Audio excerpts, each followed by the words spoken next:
Okay, now let's solve this similar to past board exam noong May 2019. Similar kasi may isang given dyan na binago. I think dito yon yung unit weight. Ang binigay dito ng board exam, di ko alam kung ng board exam talaga, pero yung nasa CRF is, ano siya, naka-linear per meter. 22 kilogram per meter ata yun. Yan. Yan yung binigay ng past board exam. Ito yun, no? Kita niyo. Opya. Aha. Ay, nawala pala. Wait lang. Sige, balikan natin. Kung kita niyo to. Baka kasi hindi.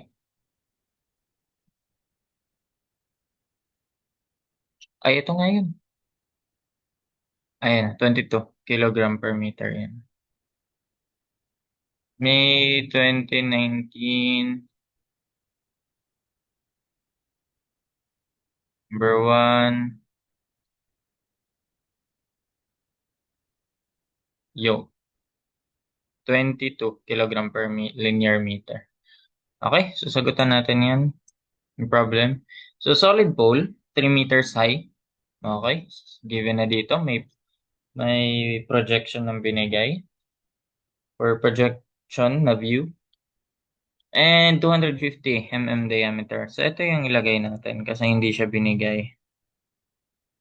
Sige, isakto rin natin sa size niya. Mhm. Ganito. Ayan, ganyan. Ganyan daw yun. So, that is 250 mm. So, solid daw siya. So, 250 mm diameter.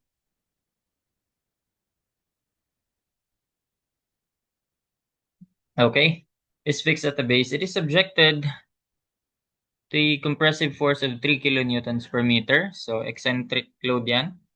At an eccentricity of 100 mm from its centroidal axis. Ito yung centroidal axis. So, ang gagawin natin dyan is, what if, ano lang naman to, pag eccentrically loaded, yung problem, pwede mo naman siyang gawing, axial load. Lipat mo lang siya.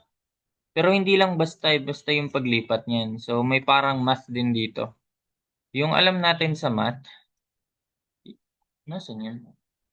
Wait lang. Naglo-load. Aha. Wait, di ako makapindot. What's happening? Ayun. Glolo ko. So, yung parang sa math. So, pag maglalagay tayo dito, transfer natin siya dito, 3 kilonewton. Kailangan natin siyang kontrahin. Magdadagdag ulit tayo, di ba? Parang sa equation lang, kapag magdadagdag ka sa isang side, gawin mo rin sa kabila. Parang ganun lang din to, 3 kilonewton. Pero, eto, ayan o, kinancel lang din. So, parang wala ka lang din dinagdag, di ba? Pero, may may nangyari dyan. May nangyari dyan. Ito, pwede mo siyang i-treat as moment na. Magiging couple yan eh. 'Di ba couple pag may two forces um with same magnitude pero opposite in direction. So they will form a couple. So paano rotation yan pag ganito, 'di ba? Okay. Ayan. Then ayan. So sige. So ano ko na lang yan dito. Sige, tama na 'yun. Tama na 'yung ganun. So ayan, may moment ka diyan. Then also, ito, yung 0.45, kakaroon ka rin ng moment diyan. 'Di ba? At anong magiging behavior nito? Kung may 0.45 ka, gaganyan siya, 'di ba? Magiging ganito yung deflection niya. So, ayun, ibig sabihin, tinutulak niya papunta doon. So, parang ganito din yung moment. So, magdadagdag. So, dyan sa moment na yan, may, may mga forces na nag-act dyan. So, compose yan ni, nung una, 3 kilonewtons. So, sige, mag-kilonewton muna tayo. 3 kilonewton times yung distance nila. Gawin nating meter. So, 3 kilonewton times 0.1 meters plus itong 0.45. 0.45 kilonewton by yung buong length, ito, 3 meters. So, ilan yan? Compute na natin yan.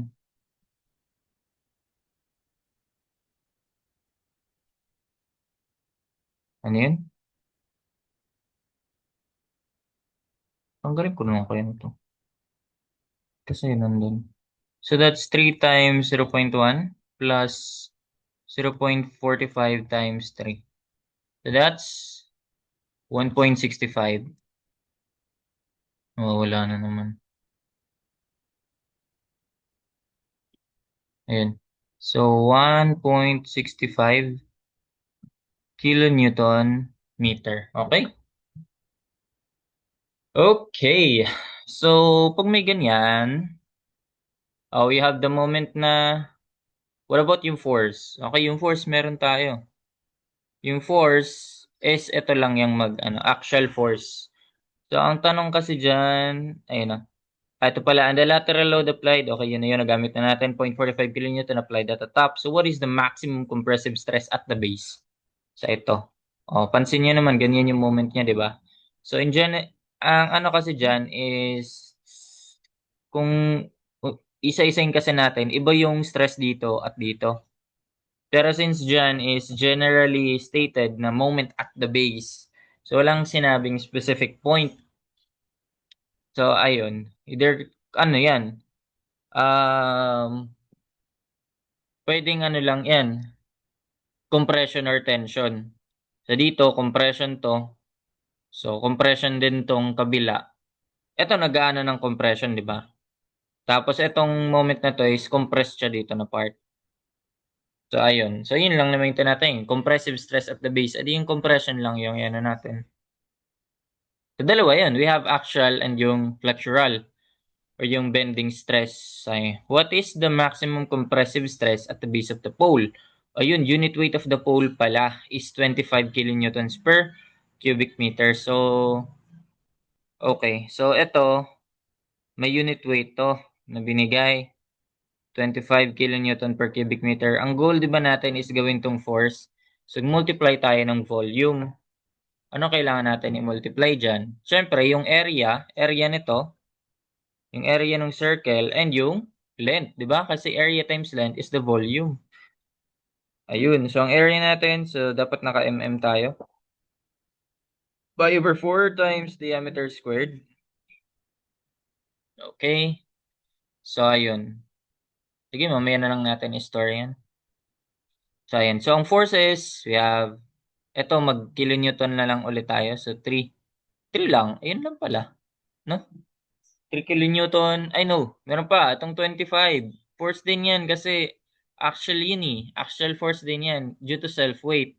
So, 3 plus kilonewton yan. Sige, lagyan ko na lang ng unit. So, 3 kilonewtons plus 25 kilonewton per cubic meter yon. Okay, so multiply natin ng ano? Tawag dito? Volume. So, area times length. 3 meters. Sige, anahin ko na tong area. Pi over 4 times diameter squared times 3. So, naka-M. Oops. Yung 250, gawin natin naka-meters. So, kasi naka-cubic meter to eh. Para di na natin yan i-convert. So, dito na lang tayo mag-convert sa dimension. So, 0.25, tama? 5 over 4 diameter squared. So, ayan. So, ayan. 1, 2, 3. Okay, so kilonewton per cubic meter. Cubic meters will cancel. So, ayan, may value na tayo ng force P. So, pwede na siguro nating sige, store na nga natin tong ano. Store na natin. Pero kasi, ang pag forces kasing usapan, mas okay kapag ginamit ano natin to or moment, dapat naka-newton. At kapag moment naman Newton millimeter, pag forces naka-newton. Para magiging megapascals na yung ano natin, stress natin, Newton per square mm. So, convert muna natin to. So, alam natin na conversion dyan. Kung hindi, so, sige, 1 kilonewton, that's 1,000 newton. And the 1 meter is 1,000 millimeters. So, in kilonewton, meter. So, basically, you're just multiplying by, ilan yan? 1 million, tama? 1 times 10 to the 6th. So, yan yung multiplier natin. Ito namang sa forces, we have kilonewton. Sige, convert naman natin yan. Kilonewton na yan eh. So, sige, convert naman natin yan. So, multiply lang din natin ng 1,000, di ba? So, 1 kilonewton is 1,000 newton. So, this will cancel. Kilonewton. So, ayun. Newton na lang siya. Store na natin. So, for moment, gawin na lang siguro natin to kapag ano na, nasa formula na tayo, mas efficient yun gawin. Sige. So, sabi, compressive stress daw. So, sigma C tayo.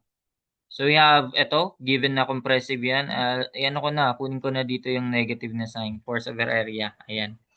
Then also, negative din yung flexural stress natin. So, that's MC over I. So, kunin pa pala natin si I. Si C, syempre, ito yung centroid niyang circle na cross-section natin. Ang furthest point nito is, syempre, yung radius.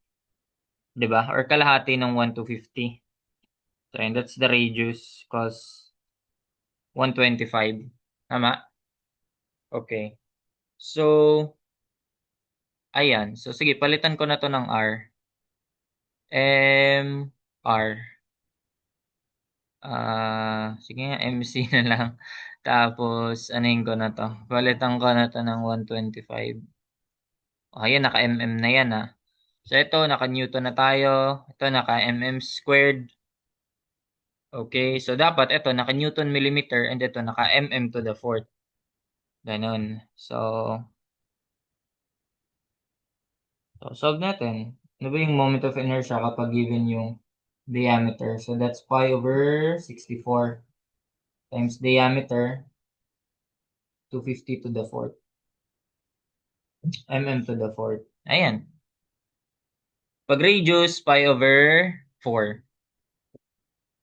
Pwede rin yan, pi over 4 times radius to the fourth. Ay, radius nga ni.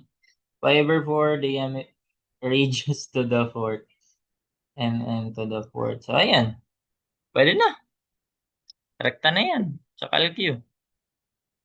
We have negative force. Pangalan ko sa F over area. Tapos, minus MC over I. Yung C, lagay ko na to yung value niya talaga. Tapos I, sige, lagay na rin natin. Pi over 4 times diameter. Nope. Over 64 muna tayo. Pi over 64, diameter 250 to the fourth. Okay? So, ayan. So, meron na tayo. Sige, yung force. Yung force natin ay, ayun lang.